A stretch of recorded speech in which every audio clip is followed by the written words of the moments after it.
हिमाचल प्रदेश की सियासत लगातार गर्माती जा रही है। जो बिसात बिछाई जा रही हैं उन पर कांग्रेस और भारतीय जनता पार्टी अपनी अपनी रणनीति अपना रही हैं। कांग्रेस के 6 विधायकों ने क्रॉस वोटिंग की राज्यसभा में, उनको अपनी सीट गंवानी पड़ी, विधायकी गंवानी पड़ी।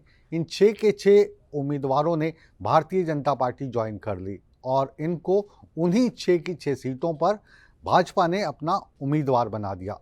अब इनको लेकर जो कांग्रेस के कार्यकर्ता हैं काफ़ी नाराज़ हैं और जो भारतीय जनता पार्टी के उस वक्त चुनाव लड़े थे उन नेताओं में भी नाराज़गी है। इनमें से कुछ कांग्रेस का दामन थाम सकते हैं।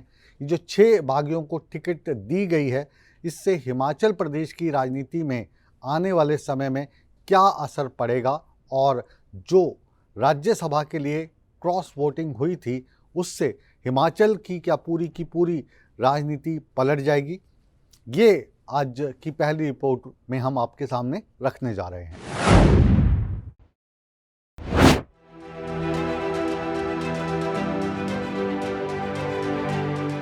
हिमाचल प्रदेश की राजनीति बेहद दिलचस्प हो गई है। कांग्रेस के बागी नेताओं को बीजेपी ने पहले राज्यसभा चुनाव में भुनाया और अब उपचुनाव में फायदा उठाने की तैयारी में है। यही वजह है कि बीजेपी ने कांग्रेस के सभी 6 बागियों को उपचुनाव में उतार दिया है।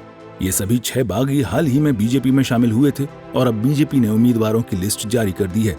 धर्मशाला और सुजानपुर से बागी कांग्रेस के 2 बड़े चेहरे, धर्मशाला से सुधीर शर्मा और सुजानपुर से राजेंद्र राणा को टिकट दिया गया है। हिमाचल में कांग्रेस के 6 बागी नेताओं को टिकट देने का भाजपा ने ऐलान क्या किया। भाजपा के भीतर अब चिंगारी विरोध की सुलग गई है। पहले रामलाल मारकंडे ने अपना चुनाव लड़ने का ऐलान कर दिया। रवि ठाकुर शिमला में थे, उनका एनएसयूआई ने विरोध कर दिया और उसके बाद नेता प्रतिपक्ष जयराम ठाकुर कुटलैहड़ पहुंचे, वहां वीरेंद्र कंवर नहीं पहुंचे। सुधीर शर्मा के लिए वहां से भाजपा के पुराने गद्दी और ओबीसी नेताओं को साथ लेकर चलने की बड़ी चुनौती होगी। गद्दी समुदाय के नेता किशन कपूर और सुधीर के साथ भाजपा की टिकट पर चुनाव लड़े ओबीसी नेता राकेश चौधरी और पूर्व भाजपा विधायक विशाल नहरिया को साथ लेकर चलने की बड़ी चुनौती होगी। उधर राजेंद्र राणा सुजानपुर से पूर्व मुख्यमंत्री धूमल को चुनाव हराकर सुर्खियों में आए थे। सुजानपुर धूमल परिवार की राजनीतिक कर्मभूमि है। तत्कालीन मुख्यमंत्री वीरभद्र सिंह ने राजेंद्र राणा को धूमल परिवार के खिलाफ मैदान में उतारा था और राजेंद्र राणा ने धूमल को शिकस्त भी दे दी थी।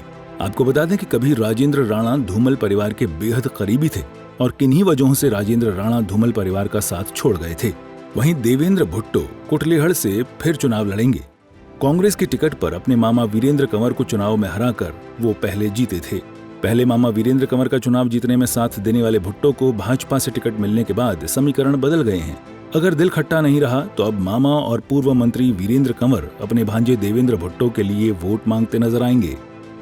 बीजेपी ने टिकट का ऐलान किया तो पार्टी में बगावत भी शुरू हो गई है।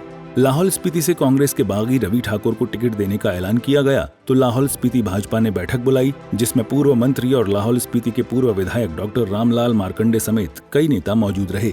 टिकट बंटवारे से खफा इन नेताओं ने बीजेपी से सामूहिक इस्तीफा देने का ऐलान किया। इतना ही नहीं, रामलाल मारकंडा ने चुनाव लड़ने का भी ऐलान कर दिया है। भारतीय जनता पार्टी की शीर्ष नेतृत्व मुझे कल तक कहती रही कि आप लाहौल स्पीति जाइए, लाहौल स्पीति वोट मांगे, एमपी के लिए वोट मांगे, पार्टी को संगठित करिए, आपको टिकट मिलेगा। मैंने उनके ध्यान में लाया कि जो पूर्व विधायक रवि बीजेपी में शामिल हुआ है, ऐसा तो नहीं आप उनको टिकट देंगे।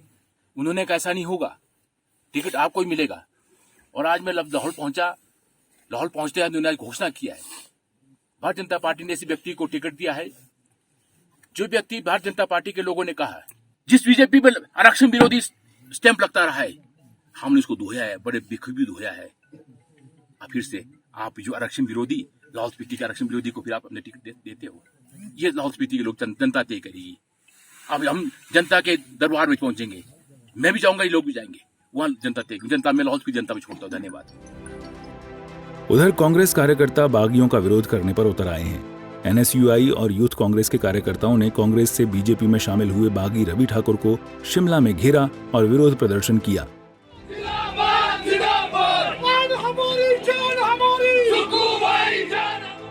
नारेबाजी की। इस दौरान पुलिस को बीच बचाव करना पड़ा।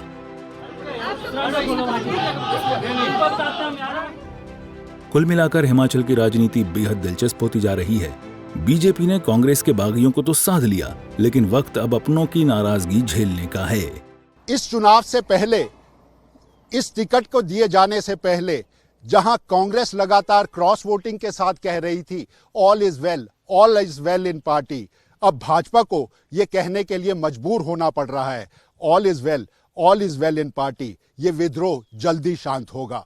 लेकिन हिमाचल की जनता आखिर उपचुनाव और लोकसभा चुनाव में फैसला करेगी कि ऑल इज वेल वो किस पार्टी के लिए सही ठहराती है।